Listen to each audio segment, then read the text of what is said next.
हर खबर पर होगी आपकी पकड़। डाउनलोड कीजिए एबीपी लाइव ऐप। भारतीय साहित्य में जन चेतना के महान कवि माने जाने वाले सुदामा पांडे धूमिल ने कभी कहा था, एक आदमी रोटी बेलता है, एक आदमी रोटी खाता है, एक तीसरा आदमी भी है जो ना रोटी बेलता है ना रोटी खाता है, वो सिर्फ रोटी से खेलता है। मैं पूछता हूं, ये तीसरा आदमी कौन है? मेरे देश की संसद मौन है। आजकल तो कोरोना की वजह से संसद ही नहीं, पूरा देश मौन है क्योंकि लॉकडाउन है। लेकिन गरीबों की रोटी से खेलने वाले इस तीसरे आदमी का पता चल गया है। ये तीसरा आदमी कोई और नहीं बल्कि हमारा सिस्टम है। ये वही सिस्टम है जिसकी नाकामियों की वजह से मध्य प्रदेश के शहडोल से 853 किलोमीटर दूर महाराष्ट्र के जालना में कुछ मजदूर रोटी की तलाश में गए थे। लॉकडाउन में किसी तरह 40 दिन बिताने के बाद ये मजदूर पैदल ही अपने घर की तरफ निकल पड़े। इसी सिस्टम ने मजदूरों को उनके घरों तक पहुंचाने के लिए ट्रेनें चलाई। लेकिन विडंबना देखिए, मजदूर ट्रेन तक नहीं पहुंच पाए। ट्रेन उन तक पहुंची, वो भी तब जब वो पटरी पर चैन की नींद सो रहे थे। ट्रेन आई और 16 मजदूरों को हमेशा के लिए सुलाकर चली गई। अब यही सिस्टम पटरियों से मजदूरों के चिथड़े बटोर रहा है, उनके परिवारों को लाखों का मुआवजा दे रहा है। जिन मजदूरों को जीते जी जाने के लिए कोई साधन नहीं मिला, मौत के बाद उनके लिए एम्बुलेंस भी आई। उनके शवों के टुकड़ों की छानबीन के लिए मेडिकल टीमों को लेकर 2 डिब्बों वाली ट्रेन भी आई। और सबसे बड़ी बात, अब इन मजदूरों के शवों को जो टुकड़े टुकड़े में हैं, बटोर कर एक विशेष ट्रेन से मध्य प्रदेश भेजा जाएगा। ये विडंबना नहीं तो क्या है?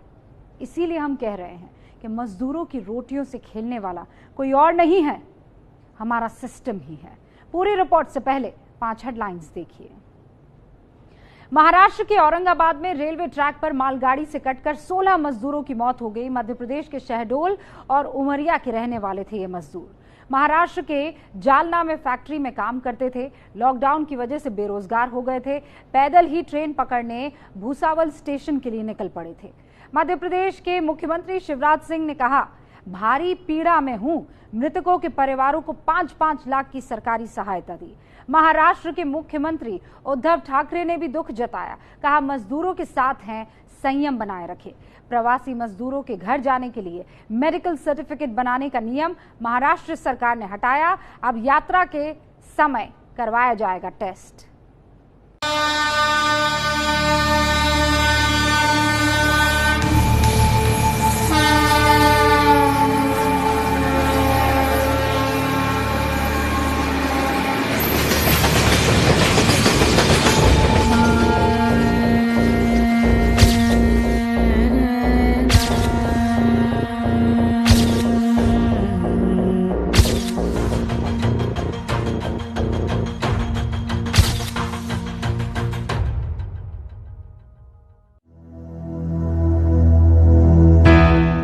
कल पूर्णमासी थी। ये पूरा चांद कईयों के लिए सोशल मीडिया पर फोटो पोस्ट करने का बहाना रहा होगा। कुछ ने चांदनी रात में हसीन सपने देखे होंगे, लेकिन महाराष्ट्र के जालना से चले 20 मजदूरों के लिए ये चांद रात में पैदल चलने का सहारा था। इसी चांद के सहारे वो पैदल पैदल रेल की पटरी के किनारे किनारे चल रहे थे, कुछ ऐसे ही। 40 किलोमीटर पैदल चलने के बाद औरंगाबाद पहुंचने वाले थे।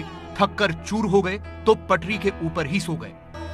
बगल में चांद भी था, रोटियां भी थी, सुकून भी था कि अब घर जा रहे हैं। कुछ ने अपने बच्चों के, अपने परिवार वालों के सपने भी देखे होंगे, लेकिन इन सपनों पर मौत की चादर डालकर ये मजदूर सो गए। और फिर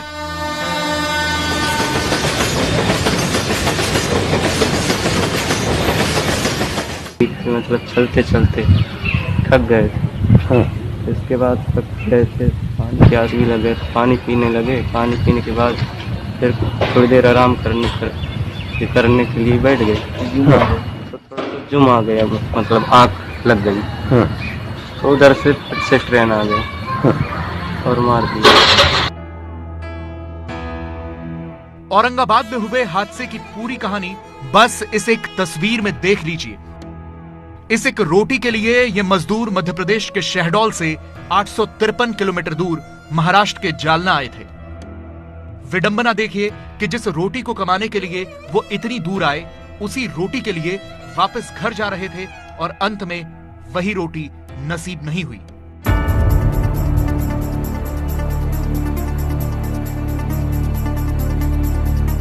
इन रोटियों को गिनते जाइए। कल शाम को जब ये जालना से चले थे तो अपने साथ ये रोटियां बनाकर लाए थे कि रास्ते में कहीं खा लेंगे। एक बार खा भी ली थी, कुछ रोटियां बचा ली थी। सोचा था कि सुबह भूख लगेगी तो खाएंगे, लेकिन वो सुबह कभी हुई ही नहीं, वो भूख कभी लगी ही नहीं।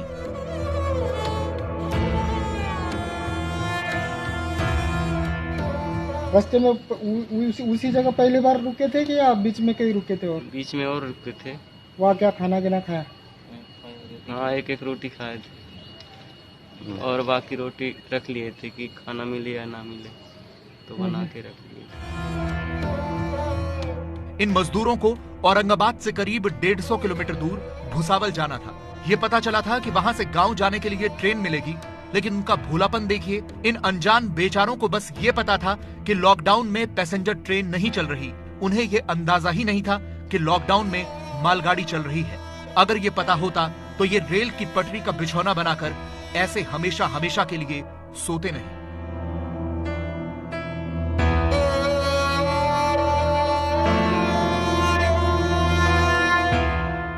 ये सब बहुत दर्दनाक है, लेकिन आज आपको ये सब देखना होगा। आज उस सिस्टम को जगाना होगा जो इन 20 मजदूरों की मौत के लिए जिम्मेदार है। सूखी रोटियों के साथ रेल की इस पटरी पर सूखी दाल भी बिखरी हुई है। इन सूखे हुए दाल के दानों को पहचानिए।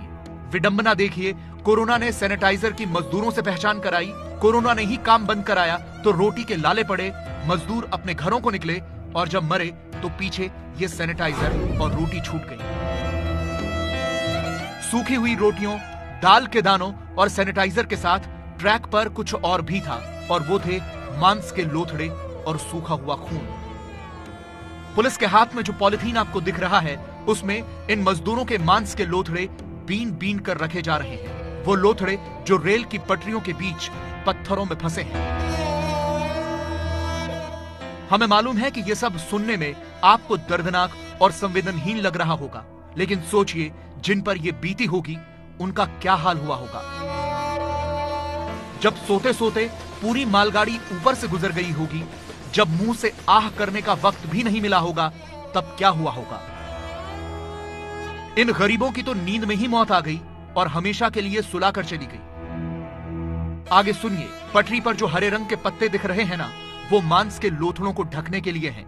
ये सिस्टम कितना क्रूर है, जिसने जीते जी इन मजदूरों के बारे में नहीं सोचा। उनकी मौत के बाद उनके चीथड़ों को बीनने के लिए पुलिस भी है, रेलवे भी और डॉक्टर और मेडिकल कर्मी भी। इन मेडिकल कर्मियों को लेकर बाकायदा रेल के 2 डिब्बे पहुंचे हैं। इन मजदूरों की बदकिस्मती देखिए, ये लॉकडाउन से भी बच गए थे, रोटियां बता रही हैं कि भुखमरी से भी बच गए थे, लेकिन अंत में अपनी बदकिस्मती से हार गए।